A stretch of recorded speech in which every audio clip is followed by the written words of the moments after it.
you reassemble at a time of difficulty and trial. The people face many hardships as a result of high prices, scarcity of essential commodities, and interruptions in production and supply caused by strikes, burns, and unrest, which is in some parts of the country have taken a violent turn.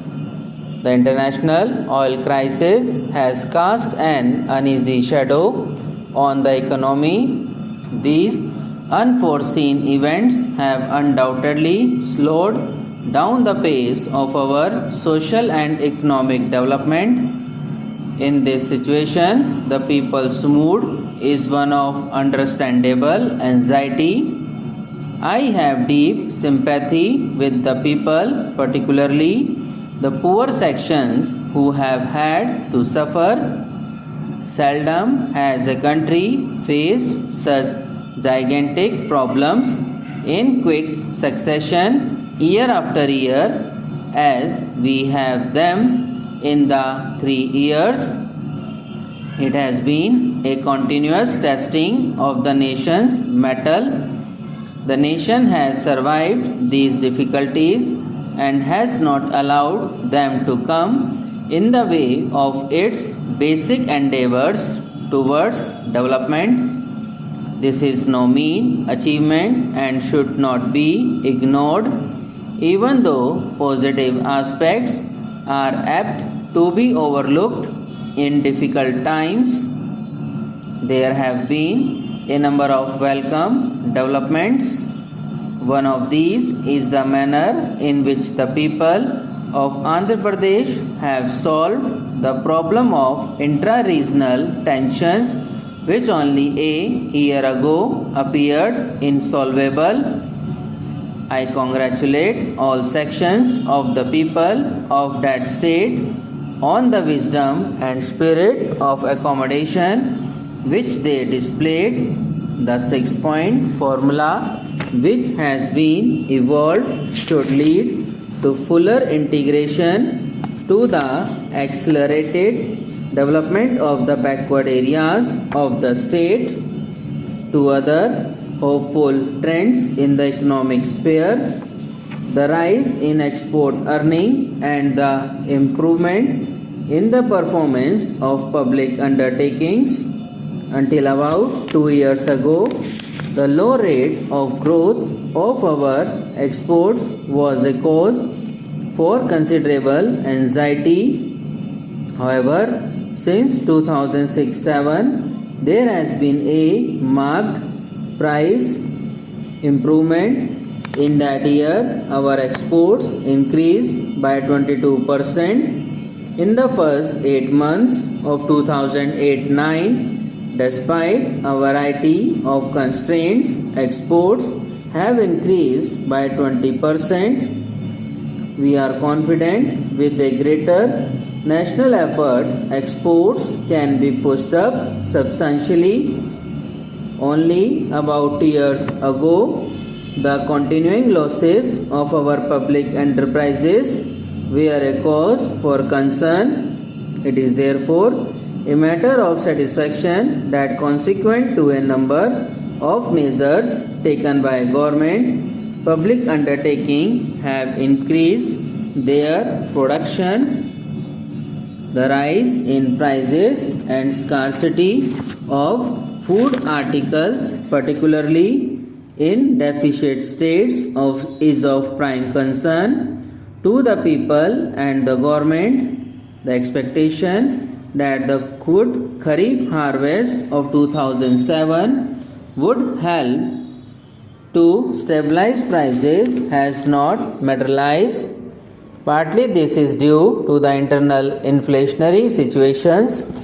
The provisions of work and relief on a hitherto unprecedented scale to the people of drought affected areas without losing investment on planned programs and the requirements of defense has necessitated increased deficit financing. The situation also reflects the effect of the international economic crisis on our country. The steps towards agreement between nations in different parts of the globe had raised hopes of a favorable climate for the speedy progress of developing nations. However, the national economic situation has created new and complex problems. The international monetary crisis, followed by the steep rise in the prices of many commodities, has affected poorer countries like India more than others. The prices of almost all commodities that we have to import have gone up by 2 to 4 times in the past few months, while the prices of our own exports have risen, if at all, only marginally. The serious attention situation created by these developments has been aggravated by hoarding and speculation by unscrupulous traders and by interruption in production and movement caused by lapses on the part of management and by some misguided sections of organized classes.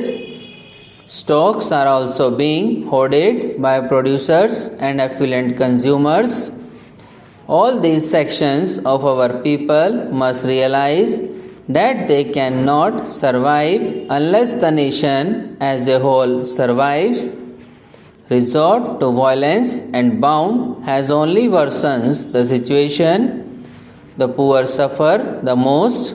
Government will deal firmly with hoarding and with attempts to interrupt production, movement and distribution. Suppliers to deficit areas and vulnerable sections of society can be maintained through the public distribution system only if there is adequate procurement of grains, appreciating the need to compensate the farmer for the rise in the cost of production. Government increase procurement prices substantially for the current Kharif cereals. While the procurement of rice is satisfactory in many states, it is unfortunate that the procurement of coarse grains did not gather momentum. The Kharif procurement season has still several months to go. The situation has been studied in detail and government has indicated the steps to be taken by state governments.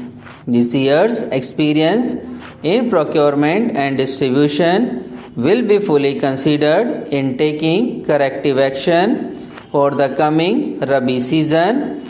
I wish to impress upon the state governments with all the earnestness at my command the importance of achieving procurement targets.